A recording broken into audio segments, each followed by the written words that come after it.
मुसीबत में इंसान दिल का फैसला ले या दिमाग का, जाने सही स्थिति।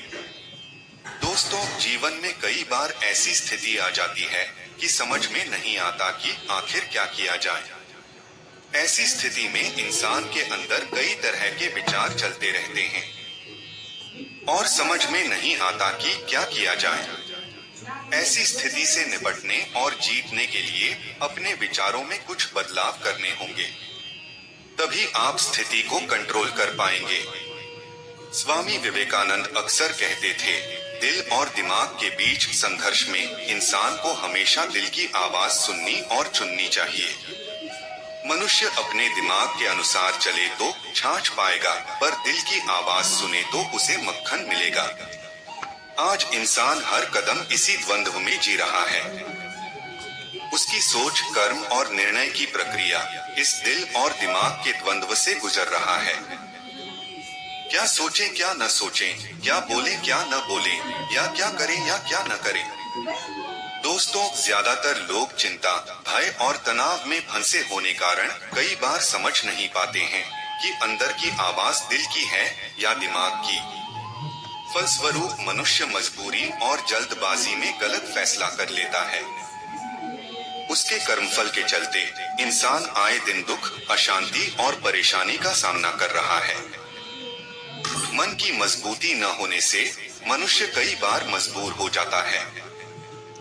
इंसान प्रदूषित परिवेश, प्रकृति, बुरी संगत और बुरे संस्कारों के वशीभूत और परेशान हो जाता है। इसमें मूल रूप से इंसान का दोष नहीं, पर उसकी जिम्मेदारी तो है। दोष असल में उसकी आंतरिक शक्तियों की कमी, कमजोरी और निर्बलता में है, जिसका कारण और निवारण मनुष्य स्वयं ही है। जब मनुष्य की आत्मशक्ति कम होती है, उसका मनोबल उसी अनुरूप घटता है। साथ ही उसकी बुद्धि, बल और अच्छे संस्कार कमजोर होते हैं। सही या गलत क्या है जानते हुए भी कई बार सही को आजमा नहीं पाता और गलती करने से बच नहीं पाता है। फिर आगे के लिए सही कर्म करने और गलती न करने की आवश्यक इच्छा शक्ति भी नहीं जुटा पाता है। ऐसे में विल पावर देने वाली शक्ति कमजोर होती जाती है।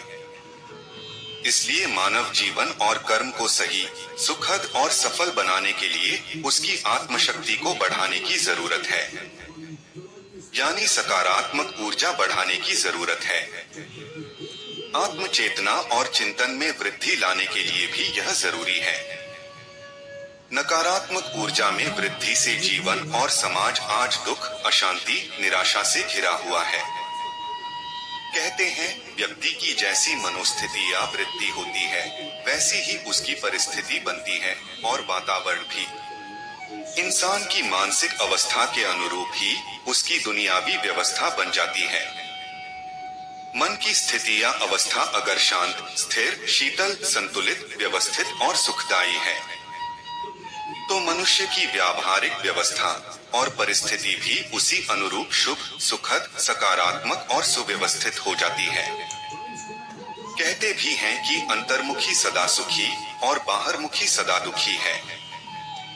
अक्सर मानव का मन चंचल, बुद्धि अस्थिर और संस्कार प्रबल होते हैं। मन अंतरात्मा के अधीन और परमात्मा को अर्पित करने से ही नियंत्रित होता है। मन को व्यवस्थित करके ही दुनियावी कारोबार और कर्म व्यवहार में सिद्धि, सफलता प्राप्त की जा सकती है। मन को स्व और अंतरात्मा के अधीन यानी स्वाधीन करके ही हम मन को जीत सकते हैं।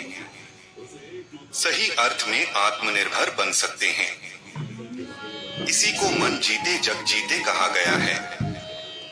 ऐसे मानसिक और बौद्धिक योग को सहज राजयोग कहते हैं। इस योग की सरल विधि से सर्व सिद्धि, सुख, शांति, समृद्धि और संपूर्णता प्राप्त होती है।